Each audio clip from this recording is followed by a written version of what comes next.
नमो वैझायाणं नमो लोई सप्पसाहूणम्। ओम नमः शिवेभ्यः, ओम नमः शिवेभ्यः, ओम नमः शिवेभ्यः। श्री वीतरागाय नमः। ओम नमो अरते भगवते श्रीमते Shri पार्श्वशंकराय। Those words, okay, remove is Giraminasana, Katigaminasana, Horaspankam, Mrityo, Adigamo, Ratigamo, Ratigamo, Rodam, Agnim, Sarvasatruhayam, Sarvosharigam, Sharaviginam, Sarvasatamari, Sarvarashtamari, Sarvishmari, Sarvishmari, Sarvitana Sakri Daknihayam.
मंगल दीपकम प्रज्वलयामि स्वाहा। ओम ह्रीं मरहं अज्ञानतिमिरः अखंड मंगल दीपकम स्थापयामि संस्थापयामि स्वाहा। नमोस्तु भगवन्, नमोस्तु भगवन्, नमोस्तु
महानुभाव, ना धर्मो धार्मिको बिना। धर्म भी है तो धार्मिक लोगों से। धर्म वहीं पर है जहां धार्मिक लोग हैं। धर्म वहीं पर बह रहा है जहां पर धार्मिक लोग उसको ग्रहण कर रहे हैं। गुरु कृपा, गुरु दृष्टि, प्रभु की वाणी, जिनवाणी का संगम भी उनको ही प्राप्त होता है जिनके जीवन में उसको पाने की लालसा है, उसको पाने के भाव हैं। यदि हर किसी व्यक्ति के ऊपर गुरु कृपा, गुरु दृष्टि होती तो संसार में सारे लोग मंदिर में होते। ऐसा नहीं है कि जो मंदिर में नहीं है उनके ऊपर गुरु कृपा नहीं है, उनके ऊपर भी है। हम तो हमेशा एक बात कहते हैं कि आप यदि सच्चे मन से गुरु को, प्रभु को, जिनवाणी को स्मरण करते हो तो आपको हाथ उठाने की जरूरत नहीं पड़ेगी। उसके पहले गुरुओं के हाथ आपको आशीर्वाद के लिए उठ जाएंगे। आपका मन भाव सच्चा होना चाहिए तो, नहीं तो आप कितना भी जयकारे लगाते जाओ, कुछ नहीं होने वाला है। क्योंकि कुछ लोग भीड़ का हिस्सा होते हैं, कुछ लोग भीड़ होते हैं, और कुछ लोग सिर्फ गुरु की, प्रभु की, जिनवाणी की आराधना करने के पहुंचते हैं। आज प्रसंग है कि अनन्य भक्त श्रीमान संदीप जी महिमा जी, इनकी शादी की 25वीं वर्षगांठ है। आपको यदि कहा जाए कि इनके पूरे परिवार में एलसी जैन से लेके सोनभद्र तक कितने आदमी हैं? 17 आदमी हैं। कितने हैं? 17 हो गए ना? 17 आदमी हैं। तो यदि 17 लोग हैं तो 365 दिन में से एक आध दिन रहता हो जब 17 के 17 लोग जिन मंदिर में आते हो, पूरा का पूरा परिवार जिन मंदिर दर्शन करने जाता है, और जो व्यक्ति यह कार्य करता है उनके ऊपर प्रभु की, गुरु की कृपा कैसे नहीं होगी। वैसे तो गुरुदेव आचार्य श्री सिद्धांत सागर जी महाराज का जब 2014 में पालम गांव चुमासा हुआ था, जब से इनका परिवार लगातार जुड़ा हुआ है, और यूँ कहना चाहिए कि ये गुरु का ही प्रसाद है जो ये हमारे साथ भी जुड़ गए सारा। हम भी गुरु संग में ही थे उस समय सारा का सारा। तो लगातार तन से, मन से, धन से कोई भी कार्य हो, कोई भी क्रिया हो, हमेशा उसको पूर्ण करने का प्रयास करते हैं।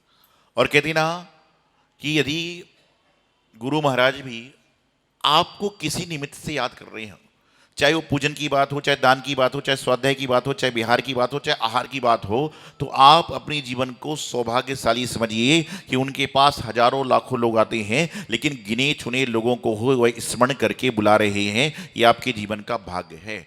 और मैं तो हमेशा एक बात कहता हूं कि यदि कहीं पर मंदिर जी में कोई कार्य चल रहा है और समाज के लोग आपको पूछ रहे हैं दान देने के लिए, आप दो ना दो, आपकी मर्जी है, उस समय मुंह में सकोड़ो कि मुझसे ही क्यों कह रहे हैं, बल्कि ये समझो कि भगवान ने मुझे इस लायक समझा तो है, इस समाज के लोग मुझसे पूछते तो हैं। आपको देना नहीं देना आपकी मर्जी है, लेकिन आपको पूछ रहे हैं ना, ये भी आपके जीवन का प्रबल पुण्य है। तो धर्म कहीं बाहर नहीं है, धर्म आपके अंतरंग में, आपकी आत्मा में ही विद्यमान है।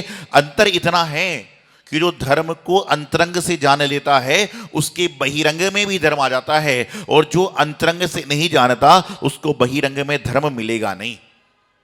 आज भले ही लोग कितना भी कहते हैं कि मंदिर में लोग कम, रेस्टोरेंट में ज्यादा हैं, लेकिन उनको बताना चाहता हूं कि रेस्टोरेंट वाला जब रेस्टोरेंट खोलता है तो सबसे पहले दिया बत्ती लगकर भगवान की फोटो पर ही आरती लगाता है। तो रेस्टोरेंट में भी मंदिर है और मंदिर के अंदर भी मंदिर है। तो जब मंदिर के अंदर भगवान हैं तो रेस्टोरेंट में जाने के पहले भगवान को स्मरण करके जाओ। हो सकता है गलती से गलत भोजन भी पड़ गया हो तो तुम्हारी थाली में नहीं आएगा, तुम्हारा भोजन शुद्ध हो जाएगा।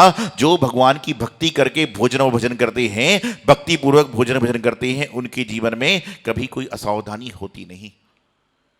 एक बार दो युवक एक ग्राम की ओर जा रहे थे, तो रास्ते में एक झोपड़ी में एक बुढ़िया बास करती थी। और पहले के जमाने में एक रात्रि के बाद में गांव में चहल पहल बंद हो जाती थी, 8-10 बजे जो भी था व्यवस्थाएं बंद, दरवाजे बंद हो जाते थे, तो लोग जहां मुसाफिर वहीं डेरा डाल लेता था। तो बुढ़िया के वहां पर बच्चे रुके। उस बुढ़िया ने पूछा कहाँ जा रहे हो? उन्होंने कहा कि यहां पर सत्संग हो रहा है, तो 7 दिन के लिए हम सत्संग सुनने जा रहे हैं। संध्या काल का समय था, भूख भी लग रही थी। उन्होंने कहा पानी मिल जाएगा पीने का? बुढ़िया ने पानी दे दिया। साथ में उसने कहा कुछ खाओगे? किसी व्यक्ति का भोजन करने का मन हो तो यदि भूख लगी है तो मना नहीं करेगा, हाँ नहीं करेगा तो भी। और मना कर रहा है मतलब या तो खा के आया है या मनुहार चाह रहा है। क्या है? मना कर रहा है तो या तो खा के आया हो या फिर मनुहार चाह रहा है। तो उन्होंने कुछ नहीं कहा। उसने अपने घर में देखा, अंदर एक डिब्बे में लड्डू रखे थे, उसने लाके लड्डू दोनों बच्चों को खिला दिया। दोनों ने लड्डू खाए और लड्डू खाने के बाद सत्संग में गए। और समय की बात है कि सत्संग में वहां पर जो सत्संग चल रहा था वहां पर कोई विष निवारण यंत्र आराधना चल रही थी और उन्होंने बड़े धूम से आराधना करी और लौट के आए तो बहुत सारा सामान लेकर आए। और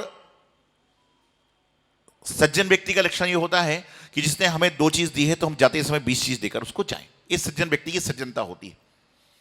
तो वहां पर पहुंचे तो बुढ़िया का दरवाजा खटखटाया, दादी जी हम लोग जा रहे हैं, आपने उस दिन हमारी बहुत सेवा करी।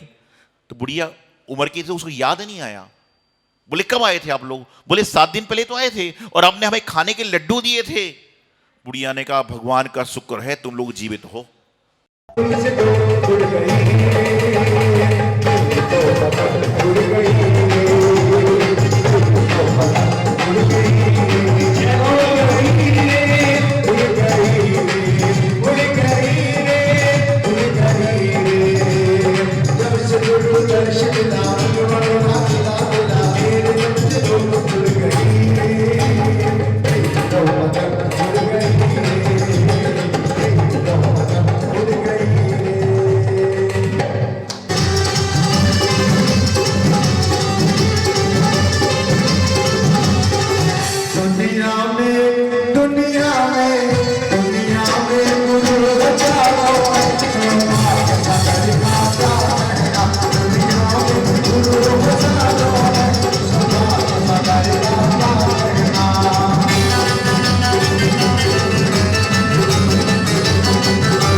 दिव्या जैन, आन्या जैन, स्वस्ति जैन, नित्या जैन, लावण्य जैन, रोहिणी सेक्टर 26, द्वारकाधीश, दिल्ली। श्री प्रदीप जैन, श्रीमती संगीता जैन, प्रतीक जैन, राधिका जैन, शुभम जैन, प्राची जैन, रियांश जैन, वियाना जैन, दिविता जैन, नोएडा। श्री कुलदीप कुमार जैन, श्रीमती मंजू जैन, गौतम जैन, परवीन जैन, कबीर जैन, रुबानी जैन, DLF।